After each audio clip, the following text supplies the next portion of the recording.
Nyo ba itong hawakan? Dalawa mga idol. Ayan. Oh. Ayan. Ngayong araw mga kasarino, may ayusin naman tayo na si RTTV mga kasarino. So, ito nga pala ay 110 lang mga kasarino, kaya gumagamit tayo niyan mga kasari.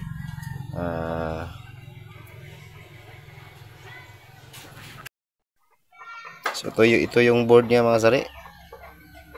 110 pala to mga kasari, no? Na TV, si RTTV. So ito, ayan, nakita na natin yung kaniyang sira mga kasari. Ayan, oh, pumutok yung fuse. Siguro pag ganyan mga kasari, nagkamali ng saksak yan mga kasari, pag ganyan. So hanapin muna natin yung nadali sa pagputok niya ng fuse mga kasari, no? Siguro nadali din to mga kasari. Ito, yan.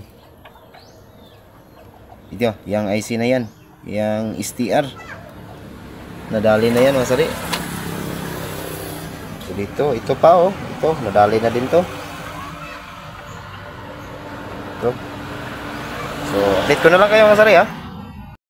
So okay na mga kasari, naayos na natin yung inaayos natin, no? Fuse lang ang pinalitan natin mga kasari, kasi at saka diode, no? So testing na natin mga kasari kung umaandar ba. So ayan, tingnan natin yung may lalabas ba dito.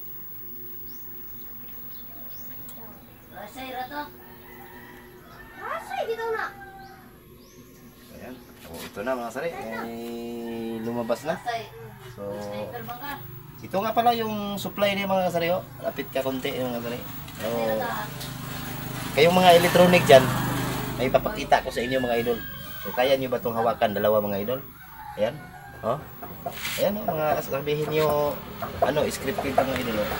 Ayan, oh, may video yan, ha. Ayan, oh, tingnan nyo, oh. Ayan. Ayan, oh. Saksak natin mga idol. Ayan. Ayan, oh, okay na. So hawakan natin dalawa, oh. Ayan. Ayan, maandar yan mga idol. Ayan, oh. So hanggang dito na lang yung video natin mga idol. Paki-like, comment, and share this video mga idol. Maraming salamat and thank you for watching mga idol. Mabuhay kayo hanggat gusto nyo. Bye bye.